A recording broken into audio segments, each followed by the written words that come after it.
Welcome to Nolan Knows. It's time for the lightning round, and we're going to start with the Pentagon returning 4 detainees from Guantanamo back to Afghanistan. You know what? It's really a mess down there. Why don't they just try these people and figure out whether they're going to keep them or release them? At least go through the process, because they're in limbo right now. Next on the list, North Korea is threatening the United States over the Sony hacking because we're saying we're going to get even. I'm not 100% convinced that it's North Korea, but I'm pretty sure that it is.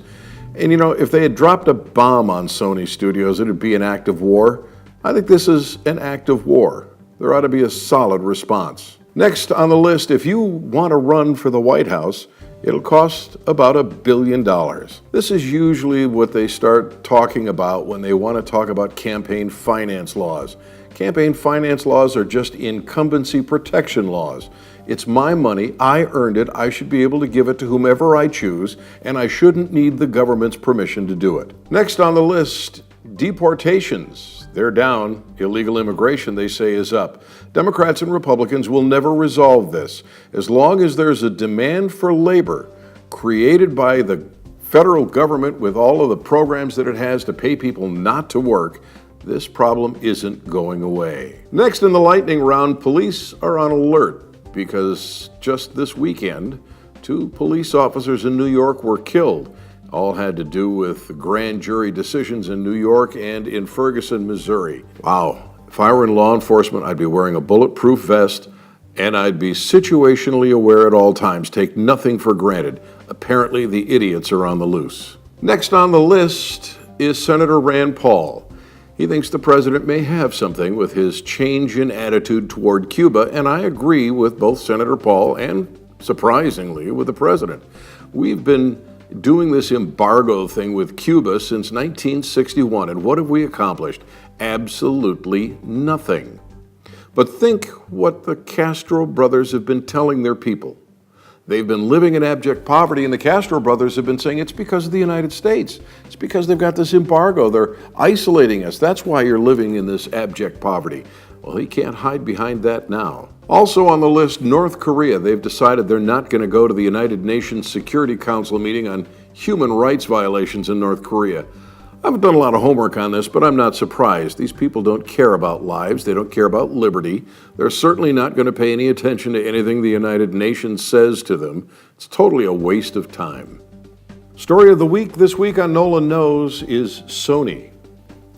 As you all know by now, Sony was hacked, most probably by North Korea. They hacked their emails. They embarrassed much of upper management at Sony.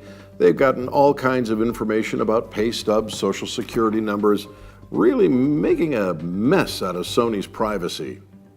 The reason ostensibly behind this is because Sony was going to release a movie that I wouldn't have paid a dime to see anyway, about the North Korean leader being assassinated.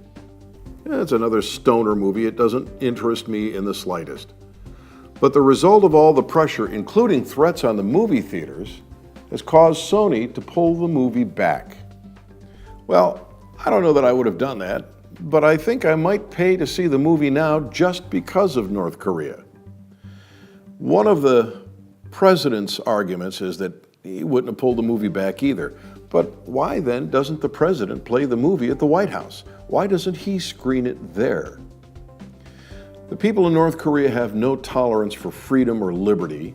And if they're the ones who are threatening us and we decide to retaliate, I don't even know how we do it via the internet. At least we have computers to hack.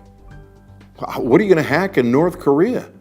If you look at a satellite picture of North and South Korea at night, you get an indication of just how poor North Korea is, how poorly socialism and communism works, because there's just a couple of lights on, just a couple, a handful.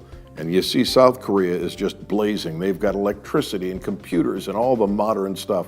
I don't know how you get even with North Korea for hacking our computers when they probably don't use computers for anything but hacking our computers.